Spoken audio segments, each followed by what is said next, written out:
بسم اللہ الرحمن الرحیم۔ السلام علیکم۔ آج انشاءاللہ اس ویڈیو میں ہم خواجہ میر درد کی ایک غزل کی تشریح کریں گے جو کہ BS کے کورس میں شامل ہے، خیبر پختونخوا۔ غزل کا مطلب ہے کہ ارض و سما کہاں تیری وسعت کو پا سکے، میرا ہی دل ہے وہ کہ جہاں تو سما سکے۔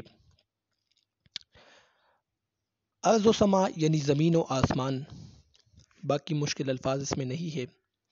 تو اس شعر میں شاعر نے زمین و آسمان کا موازنہ دل سے کیا ہے، اور دل کے مقابلے میں زمین کو ہیچ مانا ہے، زمین و آسمان کو کچھ بھی نہیں مانا ہے۔ دل کے سامنے زمین و آسمان کچھ بھی نہیں ہے۔ شاعر کہتے ہیں کہ زمین و آسمان اے اللہ تیری وسعت کو نہیں پا سکتے، لیکن میرا یہ چھوٹا سا دل، اس میں آپ سمائے جا سکتے ہیں۔ زمین و آسمان کے مقابلے میں میرا دل بہت ہی مختصر اور چھوٹا ہے، لیکن صرف یہ میرا ہی دل ہے کہ جہاں پر تو سما سکتے ہیں، زمین و آسمان میں کبھی بھی نہیں۔ دوسرا شعر ہے کہ وحدت میں تیری حرف دوئی کا نہ آ سکے، وحدت میں تیری حرف دوئی کا نہ آ سکے، آئی نہ مجال تجھے منہ دکھا سکے۔ اس شعر میں شاعر کہتے ہیں کہ اے اللہ تو یکتا ہے، ایک ہے، تیرا اس دنیا میں کوئی شریک نہیں ہے، تو لا شریک ذات ہے، اور آئینہ جس میں لوگ اپنا مکڑا دیکھتے ہیں یعنی اپنا چہرہ دیکھتے ہیں، ان کی بھی یہ مجال نہیں ہے کہ آپ کی تصویر منعکس کرے، وہ بھی آپ کا عکس نہیں دکھا سکتا، آئینے میں وہ مجال نہیں ہے کہ آپ کی تصویر کو دکھا سکے۔ اگلا شعر ہے کہ میں وہ فتادہ ہوں کہ بغیر از فنا، نقش قدم کی طرح نہ کوئی اٹھا سکے۔ اس شعر میں شاعر کہتے ہیں کہ میں ایک عاجز آدمی ہوں، تقویدار ہوں، مجھ پر جتنے بھی تکالیف آئیں گے میں ان تکالیف کو سہ لوں گا، زمانہ میرے اوپر جتنے بھی ستم ڈائے گی میں اس کو برداشت کروں گا، لیکن میں کبھی بھی اپنی بات سے پیچھے نہیں ہٹوں گا جب تک مجھے موت کے آغوش میں نہ ڈالا جائے، بالکل اسی طرح جس طرح قدم کے نشان مٹھائے بغیر ختم نہیں ہو سکتے۔ اگلا شعر ہے کہ قاصد نہیں یہ کام تیرا اپنی راہ لے، اس کا پیام دل کے سوا کون لا سکے۔ بہت ہی خوبصورت شعر ہے۔ شعر میں شاعر خواجہ میر درد فرماتے ہیں، اور انہوں نے قاصد کو مخاطب کیا ہے اس غزل میں، اور فرماتے ہیں کہ میرے اور محبوب کے درمیان پیغامات کی ترسیل آپ کا کام نہیں ہے۔ قاصد کو کہتے ہیں، قاصد خط لے آنے والے اور لے جانے والے کو کہتے ہیں۔ تو خواجہ میر درد قاصد کو فرماتے ہیں، ان کو مخاطب کرتے ہوئے کہتے ہیں کہ میرے اور محبوب کے درمیان پیغامات کی ترسیل آپ کا کام نہیں، ہمارے دل میں جو امنگیں ہوتی ہے، جو ہمارے دل میں خواہشات پیدا ہوتی ہے، اس کا اظہار صرف ہم ہی اچھی طرح سے کر سکتے ہیں، اس کا اظہار آپ نہیں کر سکتے۔ مثال کے طور پر میرا محبوب ہے، میں اس کو خبر پہنچانا چاہتا ہوں، جب میں اپنی زبان سے اس کو کہوں گا تو اس کا اثر جدا ہوگا، لیکن جب میں اپنے قاصد کو کہوں گا اور وہ جا کر میرے محبوب کو کہے گا تو اس کا اتنا اثر نہیں ہوگا، کیونکہ وہ عاشق نہیں ہے۔ قاصد میرے دل کی بات ہوگی تو میں اس کو اچھی طرح سے اس کا وضاحت کروں گا محبوب کے سامنے، یہ کام قاصد نہیں کر سکتا۔ جس طرح کہ آتش کا ایک شعر ہے کہ پیام بر نہ میسر ہوا تو خوب ہوا، زبان غیر سے کیا شرح یا آرزو کرتے۔ تو حوالے کے طور پر یہ شعر آپ لکھ سکتے ہیں۔ اگلا شعر ہے کہ غافل خدا کی یاد پہ مطبول زینہار، اپنے تیے بلا دے اگر تو بلا سکے۔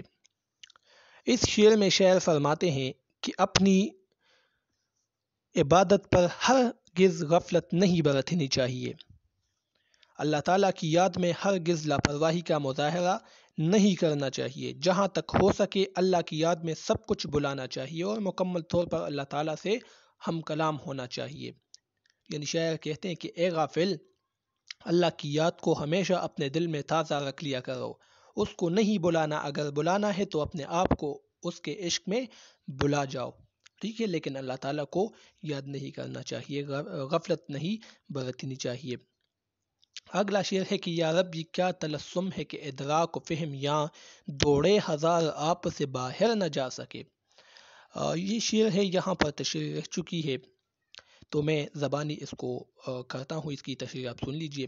شاعر اللہ تعالیٰ سے مخاطب ہے کہ یا اللہ کہ یہ کیا ہو رہا ہے، یہ میں کیا دیکھ رہا ہوں۔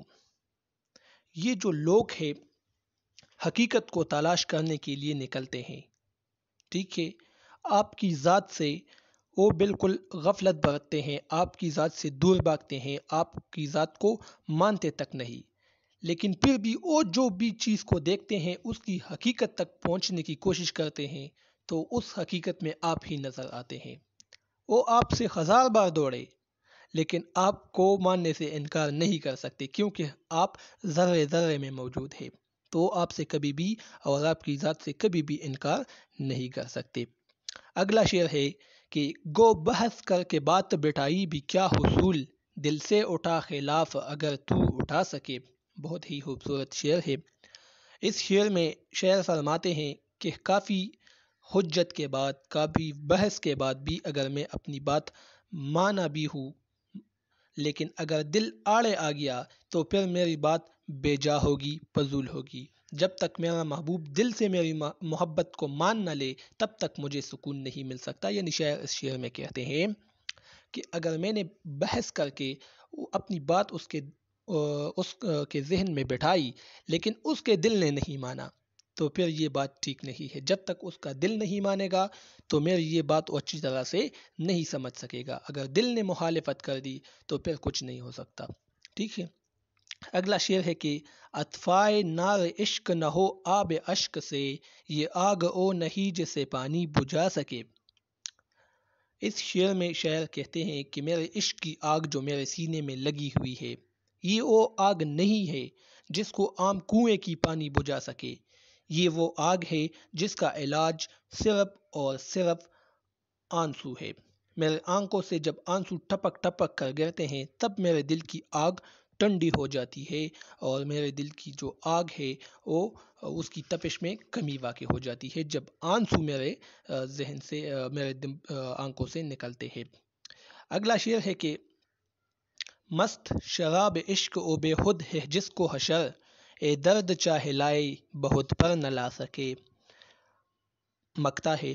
اس شعر میں شاعر فرماتے ہیں کہ جو شخص عشق کے شراب میں مست ہوتا ہے تو وہ مدہوش ہو جاتا ہے اور پھر قیامت کے دن جتنا شور ہوگا وہ شور بھی اس کو ہوش میں نہیں لا سکتا۔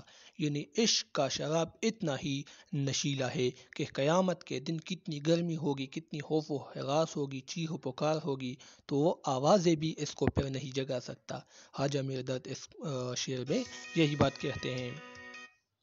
تو آج کے لیے اتنا کافی ہے، انشاءاللہ پھر نیکسٹ ویڈیو میں ملیں گے۔